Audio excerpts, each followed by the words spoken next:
아까 이번 학기에 우리가 뉴 프론티어에 대해서 주제로 말씀을 하신다고 그러길래 그동안 제가 고민해왔던 우리가 우리가 80년대만 하더라도 제가 대학교 들어올 당시만 하더라도 이 공정 시스템을 전공하는 사람들이 각 학교 각 학과에서는 이 컴퓨터에 관한 1인자였었는데 요새는 그런 소리를 갖다 못 듣고 있는 것 같거든요. 그래서 우리가 옛날에 잘하던 걸 갖다가 좀 더 잘 살리면은 좀 새로운 기회가 될 수 있지 않을까 그런 관점에서 뭐 사람들이 제일 많이 하는 E-사이언스나 아니면 뭐 사이버 인프라스트럭처나 아니면 뭐 그리드 컴퓨팅이나 이렇게 컴퓨테이션 파워가 상당히 급격하게 증가하면서 우리가 어떤 새로운 기회를 가질 수 있지 않을까 아니면 이거와 관련돼서 기존에 그러니까 미국에서 공정 시스템을 전공한 사람들은 어떤 일을 하고 있나 그것에 대해서 분석을 해봤습니다. 간단하게 아웃라인 일단 우리가 생각하고 있는 것보다 더 빨리 우리 주변에서 우리가 자유롭게 쓸 수 있는 컴퓨팅 파워가 증가하고 있다는 거 그런 말씀을 드리고 그다음에 사람들이 말하는 그리드나 아니면 테라스케일 컴퓨팅에 대해서 간단히 말씀을 드리고 그 다음에 최근에 정부에서 과제를 모집하고 있는 E-사이언스 프로젝트는 뭔지 그 다음에 어차피 뭐 E-사이언스나 사이버 인프라스트럭처랑 다 마찬가지지만 미국에서는 주로 이 사이버 인프라스트럭처를 많이 쓰고 있는데 거기서는 뭐 어떤 일이 벌어지고 있는지 그 다음에 아까 말씀드린 것처럼 이런 초고속 컴퓨팅하고 초고속 네트워크가 발전하면서 이 공정 시스템에 어떤 새로운 기회를 가질 수 있는지 그거에 대한 말씀을 갖다가 드려보도록 하겠습니다. 그래서 항상 이 어떤 분야나 이제 새로운 기술이 이제 다 당연히 처음에 우여곡절을 거쳐가지고 태동을 한 다음에 발전을 거쳐가지고 상당히 완숙기에 들어가게 되는데 물론 기존에 우리 이 공정 시스템이 그냥 놓은 게 아니라 새로운 많은 기술을 발전시키면서 특히 오늘 오전 세션에서 보셨듯이 많은 기술이 이제 상당히 완숙기에 들어가지고 회사에서는 막대한 이익을 갖다 남기고 있거든요. 그렇지만 우리가 여기 만족하지 않고 앞으로 새로운 시대에 갖다 대비하기 위해서 이 컴퓨테이션 기술 또한 우리가 관심을 가지고서 우리의 어떤 새로운 역량의 하나로 가져야 되지 않을까 그런 관점에서 발표를 시작하게 됐습니다. 그래서 여러분이 아시겠지만 기존에 우리가 한 20년 전에 우리가 슈퍼컴퓨터가 부르는 것들이 요새 보게 되면 여러분이 집에서 이 가정용 게임기에 들어있는 것하고 용량이 비슷하거든요. 그래서 이건 우리가 잘 알고 있는 사실이고 그럼 국내 현실은 어떤가 보게 되면 현실이에요.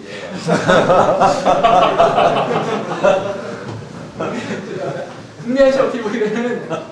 우리가 올림픽으로 상당히 들떠있던 1988년에 우리나라에서 이제 최초로 슈퍼컴퓨터가 들어왔었는데 그때 당시에 이제 대전에 시스템공학센터에 슈퍼컴퓨터 들어왔었거든요. 이 친구가 보게 되면은 얘가 가장 빠를 때 계산 속도가 여러분이 가지고 있는 여러분 주위에 많이 볼 수 있는 워크스테이션이나 아니면 요새 새롭게 구입한 PC와 거의 비슷한 계산 속도를 가집니다. 2기가플랍스고 메모리도 주 메모리가 이 기가바이트가 안 되죠. 그래서 여러분들 아시겠지만 여러분이 가지고 있는 거 거의 한 최소한 1기가플랍스가 나오거나 아니면 빠르면 1.5기가플랍스 이렇게 나오게 되고 있습니다. 그래서 그랬는데 요새 이 국내에서 가장 빠른 슈퍼컴퓨터 같은 거 보게 되면 이제 대전에 있는 슈퍼컴퓨터 센터에서 보유하고 있는 기종은 IBM P690인데 얘가 보이고 있는 계산 속도가 이 테라플랍스를 갖다 보이고 있습니다. 3.7 테라플랍스를 갖다 보이고 있죠. 그 다음에 아울러서 기록 용량도 거의 이제 다 전부 다 테라스케일을 갖다 보이고 있습니다. 그래서 보게 되면 1988년에서 2003년을 거치면서 이제 15년 사이에 우리 주위에서 우리가 이제 큰 무리 없이 쓸 수 있는 계산 속도가 대충 2000배가 증가했는데 그러면 우리 공정 시스템에서 다루는 문제도 과연 2000배가 증가했느냐? 그건 좀 아닌 것 같거든요. 그래서 물론 다른 분야 사람들이 나노나 DNA나 새로운 툴이나 아니면 새로운 자기만의 도면을 가지고서 이제 새로운 시대를 개척하고 있는데 요새 우리가 이 제품 설계에서 많이 하듯이 기존에 이제 다른 퀄리티나 아니면 코스트나 그와 더불어가지고 스피드가 상당히 중요한 경쟁 요소 중 하나인데 우리 공정 시스템의 어떤 이런 새로운 초고속 네트워크나 아니면 초고속 컴퓨팅을 갖다 이용해가지고 스피드를 갖다 우리의 무기로 삼으면은 나름대로 길을 갖다 개척할 수 있지 않을까 생각을 해봤습니다. 아울러서 이렇게 CPU 자체가 발전한 게 아니라 우리가 알고 있듯이 CPU보다 더 빠르게 발전하는 게 네트워크거든요. 여기서 보겠습니다만 기존에 이 과거를 보게 되면 이 컴퓨터가 한 500배 정도 빨라진 거에 비해 가지고 네트워크는 34만 배나 빨라졌고, 향후로도 컴퓨터가 빨라지는 속도보다는 네트워크가 빨라지는 훨씬 빠르고, 그 다음에 아울러서 우리가 이 코스트 면을 볼 때도 이 어떤 CPU의 속도보다는 네트워크가 빠른 속도를 증가하고 있습니다. 그래서 요새 추세가 다 어떤 빠른 CPU를 만드는 것보다 CPU를 갖다 어떻게 하면 서로 초고속망을 통해 연결해가지고 같이 쓸 수 없을까. 그런 관점에서 이 컴퓨팅 파워만 초고속망을 통해서 연결하는 게 아니라 기존에 이렇게 분산되어 있던 많은 자원들, 사람이나 아니면 우리가 그 연구를 통해 연구를 항상 요구되는 어떤 문헌 자료들, 아니면 실험 장치, 그런 것까지 전부 다 이 초고속망을 통해 연결해보자. 이게 결국 이제 이 사이언스가 되고, 이 사이언스를 갖다가 구축하기 위한 기반 기술이 이제 그리드가 되겠습니다.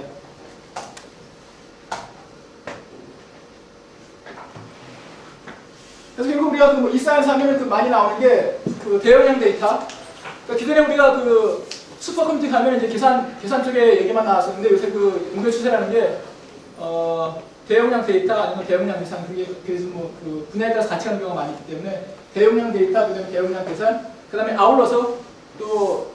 워낙 방대한 데이터를 갖다 얻다 보니까 어떻게 하면 걔를 갖다 효과적으로 우리가 가시화할 것인가, 이 3대 요소가 같이 가고 있고, 그 3대 요소가 이 사이언스의 가장 핵심 요소가 되겠습니다.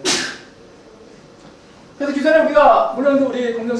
시스템 분야는 실험을 하는 사람들이 상당히 극히 제한되어 있지만, 기존에 일반적으로 다른 학문 분야에서 연구를 하는 사람들이 이제 자기가 연구를 하려면은 내가 실험만 잘해야 되는 것도 아니고, 그 다음에 관련 연구 자료도 찾아야 되고, 그 다음에 컴퓨터를 갖다 돌려가지고 모델을 시뮬레이션 해야 되고, 이렇게 잡다한 일을 갖다가 자기가 물론 대학원 생활을 갖다 시키시는 분도 있지만, 효율적으로 자기가 어떻게 하면 효율적으로 이런 모든 일을 갖다 매니지할 것인가, 상당히 중요한 핵심 어떤 연구 역량에서 중요한 요소 중에 하나였거든요. 그래서 이 사이언스는 다른 게 아니라 이런 기존에 어떤 그러니까 시간적으로는 아니면 지리적으로 분산되어 있던 연구와 관련된 요소들을 갖다가 내가 초고속 네트워크망을 통해 가지고, 그 다음에 초고속 네트워크망에다가 빠르게 데이터만 주고받는 게 아니라 보통 우리가 항상 실험 데이터가 얻게 되면은 숫자만 있는 게 아니라 내가 도대체 어떤 상황에서 어떠한 의도를 가지고서 그런 실험을 했는가, 실험한 사람의 의도라는 게 있는데, 그런 의도까지 이해하는 그런 지능형 시스템을 만들던가, 어떤 지능망을 만들던가, 그런 관점에서 얘들을 갖다 이제 무리 없이 연결해보자. 그런 관점에서 사람들이 이 사이언스를 갖다 얘기를 하고 있습니다. 그래서 얼마 전에 이제 우리나라도 우리나라의 이 과기부에서도 이제 여러분이 아시다시피 금년부터 이제 이 사이언스 사업을 시작하고 있는데, 그걸 갖다가 이제 시작을 하게 되면서 이제 정부에서 이제 주장하고 있는 게 다른 나라들도 열심히 한다, 그런 얘기를 하고 있습니다. 그래서 주로 미국에서도 열심히 하고 있고, 그 다음에 뭐라 그러나 하여튼 결론적으로 말해가지고 하여튼 기존에 이 개별적인 연구자들이 자기 연구만 열심히 해가지고 향후는 이제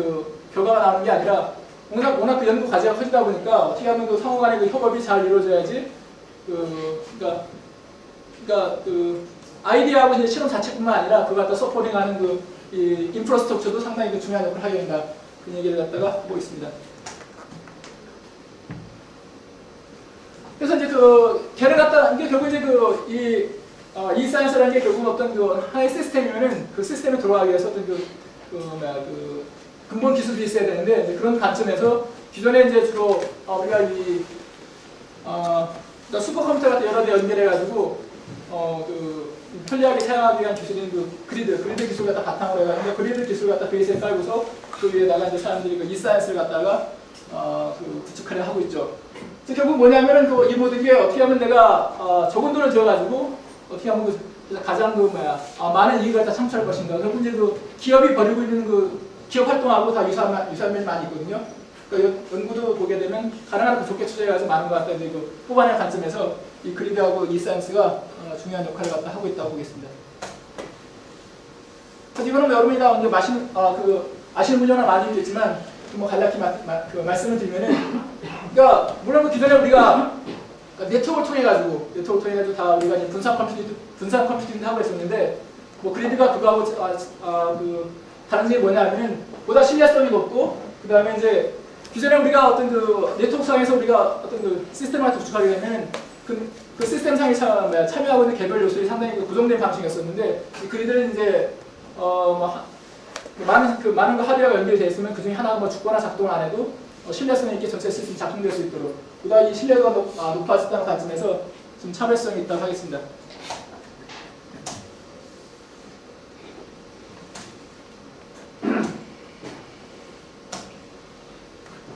이거는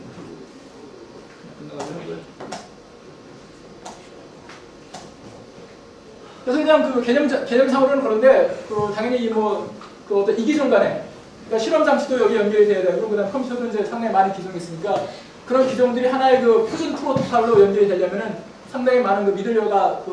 구축이 되어야지 그 위에서 그 애플리케이션을 개발하는 사람들이 시간을 갖다가 소모하지 않게 되거든요. 그래서 상당히 많은 그 규모의 그 미들웨어들이 그동안 개발이 되어 있고 그다음 예를 들어 가지고 뭐 이런 것들이 이런 그 도구들이 개발이 되어 있습니다. 그래서 사람들이 많이 쓰는 게 이 글로벌 스튜킷이라는 걸 많이 쓰고 있고 그다음에 그 위스콘신에서 개발된 이 칸도로라는 것도 쓰고 있고 그다음에 다른 여러 가지 것도 이런 미들웨어 위에다가 자기의 그 애플리케이션을 갖다가 구축을 하고 있죠.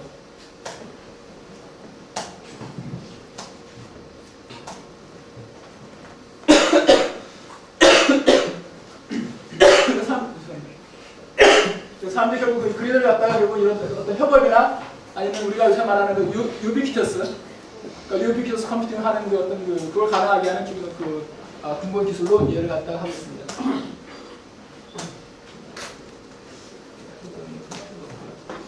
그래서 일레아로 같은 여러분이 알다시피 그 미국에서도 이미 오래전부터 인포메이션 파워 그리드 해가지고 아까 말한 거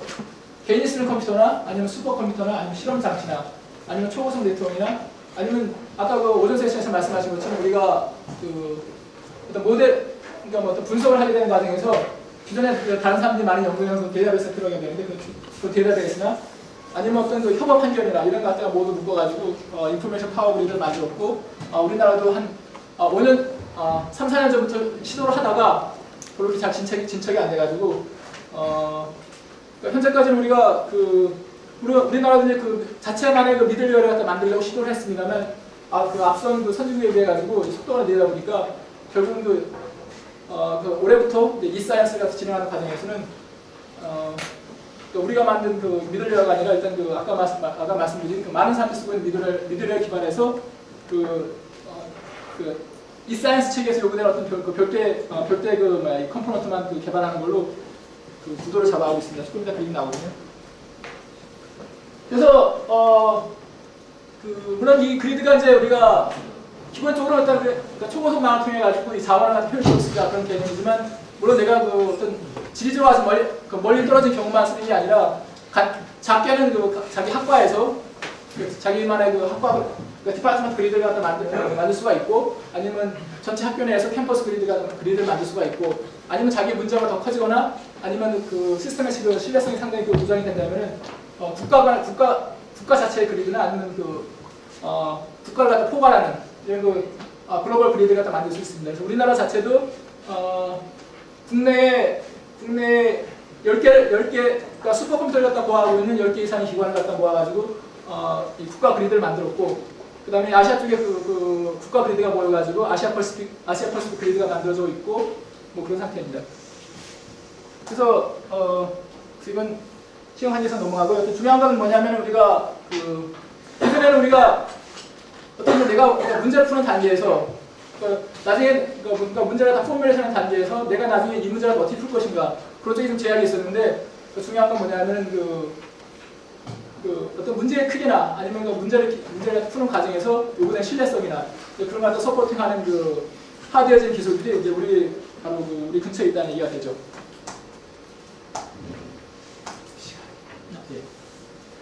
그래서 여러분 알다시피 우리 화공을 전공한 사람들 중에 이쪽에 이제 관여하고 있는 분이 이제 김상태 박사님이 결국 이제 미국의 사이버 인프라스트럭처 사업을 갖다 주도를 하고 계신데 거기는 슬라이드를 갖다 제가 이제 2장을 빌려왔습니다. 그래서 아까 이제 우리 테라스케일 컴퓨팅 얘기를 했었는데 걔도 이제 테라그리드라는 프로젝트 안에서 이런 사람들이 일을 하고 있는데 걔들이 결국 만들고 있는 것도 연구에서 말하는 이사이언스 별 차이가 없거든요. 결국 이제 컴퓨테이션 리소스하고 그다음에 상당히 대용량의 스토리지하고 그다음에 네트워킹, 그다음에 라이브러리, 그다음에 센서, 그다음에 우리가 문제를 푸는데 요구되는 어떤 그 소프트웨어 라이브러리, 그 다음에 이런 이 잡다한 서비스까지 그런 것들 다 이렇게 뭉뚱그려 가지고 또 우리가 모든 사람들이 편리하게 쓸 수 있는 연구 환경을 우리 제공을 하자는 게 그 친구들이 말하는 그 사이버 인프라스트럭처 그 프로젝트가 진행이 되고 있습니다. 그래서 옛날에 제가 한번 설명을 드렸습니다만 우리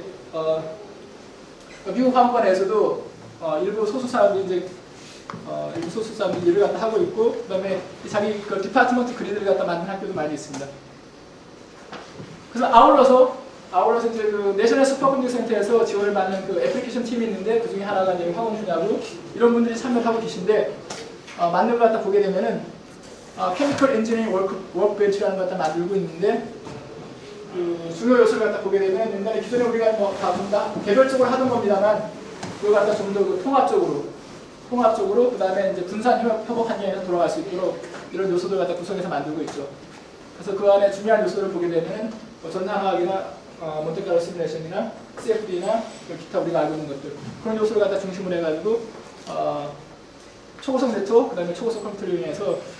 기존의 문제보다 어떤 그 더 큰 문제를 갖다가 좀 더 상세하고 신뢰성 있게 푸는 일을 갖다 하고 있습니다. 그래서 이게 그분들이 만든 것 중에 하나인데 중요한 건 뭐 다른 게 아니라 그 기존에 다른 것뿐만 아니라 자기가 이제 물론 그 프로그램 사이즈도 크지만 그거 아울러서 이 가시화가 중요하고 그 다음에 나 혼자만 연구를 하는 게 아니라 또 지역적으로 떨어져 있는 나와 같이 연구를 하는 그 다른 연구자와 같이 어떻게 하면 협업을 할 것인가 그런 것까지 같이 시스템으로 구성이 되어 있죠. 그래서 그래서 결국 이제 우리가 많이 관심을 가지고 있는 이 멀티 스케일 시뮬레이션 관점에서 어떤 이 로우 레벨부터 어떤 매크로 스케일까지 자기들이 통합하는 그런 연구를 갖다 아울러서 보여주고 있습니다. 아울러서 당연히 아까 협업이 나왔으니까 이 분산 협업 가시화 관점에서 사람들이 많이 쓰고 있는 기술의 액세스리를 갖다 아울러서 하고 있습니다. 그래서 결국 이제 우리 이제 남의 나라이고 우리나라는 뭐라 하냐면 결국 이제 과기부에서 이제 이사이언스 프로젝트 해가지고 물론 금년에는 이제 상당히 처음에 첫 해이기 때문에 별로 액수가 별로 안 되지만 결국 이제 상당히 많은 100억 단위의 돈을 갖다가 연차별로 투여하는 계획이 나와 있는데 아까 이제 말씀드렸습니다. 이게 옛날에는 내가 개별적으로 과학자 전사 내가 따로 다 이렇게 내가 관여를 했어야 되는데 뭔가 좀 걔들 갖다 초고속망을 엮어가지고 그 다음에 나하고 이렇게 지능적으로 대화를 하고 있는 어떤 중간 매개체 갖다 만들게 되면은 그 사람들의 연구 효율성이 상당히 높아지지 않을까. 개념은 그런 개념입니다. 그래서 그 중간 구조를 보게 되면은 기존에 우리가 다 있는 거죠. 뭐 슈퍼컴퓨터나 실험장치나 데이터 저장 장치나 이런 다 있는 거고 걔들 갖다가 이제 좀 더 지능적 통합적으로 이제 연결시키기 위해서 이런 미들웨어들이 필요하게 되는데 이건 기존에 했던 우리가 그리드 연구 중에서 그리드 연구를 통해 이 정도까지는 다 개발이 되어 있습니다. 그래서 추가적으로 이제 우리가 그걸 이용해 가지고 연구를 하고 연구에서 성과를 내다 보니까 이런 것들이 더 필요하게 되죠. 뭐 가시화나 아니면 데이터 마이닝이나 그런 것들이 죄송합니다. 그래서 이제 결국 이제 얼마 전에 CFP를 냈었는데요. 거기서 보게 되면 이제 제가 이제 주장하고 싶은 게 우리가 기존에 해왔던 거, 우리가 개별적으로 해왔던 게 걔들이 말하는 어떤 핵심 기술로 대두가 되고 있습니다. 예를 들어서 데이터 마이닝이나 정보 서비스나 그다음에 버추얼 레버토리나 그다음에 분산 센서나 그다음에 대용량 데이터 해서 이런 것들을 갖다가 묶어가지고 실험을 하는 사람들과 도와줄 수 있는 그런 시스템 같은 게 제안하게 되어 있거든요. 그래서 결국 이게 우리하고 그렇게 멀지 않다. 우리가 기존에 해왔던 일이니까 우리가 관심을 가지고서 역량을 갖다 조금 키우게 되면은 하다못해 우리가 그러니까 모든 학문 분야를 갖다 우리가 서포팅할 수는 없지만 화학이나 화공이나 그런 쪽에서 우리가 이사이언스는 우리가 구축을 갖다가 주도해 나갈 수 있지 않을까. 그게 제 결론입니다.